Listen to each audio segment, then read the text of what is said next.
মমতা আমি এর মধ্যে দেখতেছি না। মাও যে এমন হয় আমি চিন্তা করতে পারি না। আমি মানুষের মা দেখলে এখন আমার হিংসা লাগে।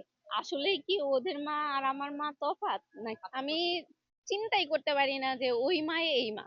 আমি চিন্তাই করতে পারি না, তার রূপই চেঞ্জ হয়ে গেছে, টোটালি চেঞ্জ। সে মার উদ্দেশ্যে বলার এতটুকুই আছে, সে ভালো থাক, কিন্তু আমাদের আর এরকম হ্যারাসমেন্ট না করুক, অত্যাচার না করুক। সে তার জায়গায় ভালো থাক, আমি আমাদের জায়গায় ভালো থাকতে চাই। সুষ্ঠু সমাধান ভাই। আমি আর আসলে এভাবে হ্যারাস হইতে পারতেছি না। আমি ভাই বোন নিয়ে একটু শান্তিতে থাকতে চাই। আমার ওইটাই হচ্ছে গিয়ে লাস্ট সম্বল। ওই বাড়িটা ছাড়া তেমন কিছু নাই আমার। এখন আমি যদি ওই বাড়িটাও ছেড়ে দিই, আমার ভাই বোন নিয়ে থাকার জায়গা নেই, আর কিছু না। ভাই এটা হচ্ছে কষ্টের, আর কিছুই হইতে পারে না জীবনে। জেলখানা কি জিনিস যে গেছে সেই বলতে পারবে যে জেলখানা কি জিনিস। আমি আমার শত্রু পক্ষের জন্য দোয়া করব না যে সে কখনো জেলখানা যাক। সে আমাকে পাঠাইতেছিল মানুষ ওইখানকার বিএনপির অনেক সদস্যই আইসা এবং আমাদের এলাকার অনেকটার নামি গুণী লোক আইসা ওনাকে অনেক রিকোয়েস্ট করলো যে মেয়েটারে নিয়ে যাইতে দিস না, তুই একবার খালি বল যে মেয়েটারে যেন না নিয়ে যায়। উনি ডিরেক্ট বলতেছে যে এটা কোর্ট সমাধান করবে, এটা তোমাদের সমাধান করতে হবে না।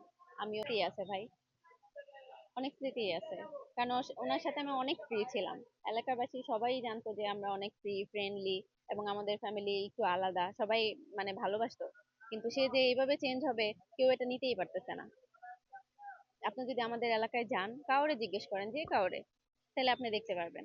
আমি যেদিন জেলখানায়, এত এত মানুষ আসছে যারা হচ্ছে গিয়ে আমাকে মানে নিয়ে আসছে, যে ওনারা সবাই জেলখানায় আসছে, সবাই হচ্ছে গিয়ে থানায় আসছে। থানায় এসে আমি আসার আগে দেখি ওনারা রেডি, ওনারা অনেক রিকোয়েস্ট করছে যেন আমাকে না নেই, আমাকে যেন ছেড়ে দেয়। আমি মানে কিছু করি নেই, কিন্তু শুনে নাই। আমার মা হচ্ছে গিয়ে অনেক স্ট্রংলি ছিল, স্ট্রংলি করছে সবকিছু। কি, আমার মা এক্সেপশনাল, বুঝতে পারি না আমি। চাচ্ছি যে ভাই, আপনারা যেহেতু সব জায়গায় মানে এই জিনিসটা অনেক ছড়াইছে, যে সুস্থ সমাধান হোক। আমি আমার যে সরকারেরও দৃষ্টি আকর্ষণ করব যেন আমাদের প্রতি ন্যায় বিচার হয়। এখন পর্যন্ত কোনো পদক্ষেপ নেই। আমি চেয়েছিলাম হয়তো বা এটা নর্মালি সমাধান হয়ে যাবে। আমি তার কোনো কিছু চাচ্ছি না, তার জমিও চাচ্ছি না, তার কোনো কিছুই চাচ্ছি না। আমি আমারটাই বুঝে যাচ্ছি, আমারটাই যেন সে আর মানে হস্তক্ষেপ না করে। এখন মাদ্রাসায় মানে মাদ্রাসায় পড়াশোনা করে। ছোট বোন বা আমি দুইজনেই ওইভাবে মেনটেন করি। ছোট বোন তো পড়াশোনা করে, ওইভাবে মেনটেন হয় আর কি। আমার হাজবেন্ড, আমার শাশুড়ি অনেক সাপোর্ট দিছে।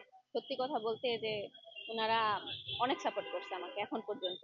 আমার শ্বশুর বাড়িতে তেমন কেউ নাই, আমার শাশুড়ি আছে। আমার শ্বশুর আগেই মারা গেছে। আমার শাশুড়ি বলে না যে এক মা চলে গেলে হয়তো বা আরেক মা সাপোর্ট করে। আমার শাশুড়ি অনেক ভালো মানুষ। সে আমাদের তিন ভাই বোনকে মানে নিজের ছেলে মেয়ের মতো আদর করে। আমি যতটুকু চিন্তা না করি, সে তার চেয়ে বেশি চিন্তা করে ওদের জন্য। আপনি বললেন না কিভাবে ম্যানেজ করি, মানে অর্ধেক ম্যানেজ সেই করে, আমার কিছু করতে হয় না। ওরা কি খাবে, কোন খাবারটা পছন্দ করে সেটা পর্যন্ত, ঈদটা পর্যন্ত আমি গাজীপুর করতে পারি নাই। 16 তারিখে ওরা আমাকে হুমকি দিয়ে বাসা থেকে বের করে দিচ্ছে। আমি দুই ভাই বোন নিয়ে ঈদটা সহ আমি ঢাকায় করছি আমার শাশুড়ির সাথে। যদি আমার সামর্থ্য থাকে, আমি অবশ্যই চেষ্টা করব কবরটা রেখে দেওয়ার, সেটা যে কোনো মূল্যেই হোক।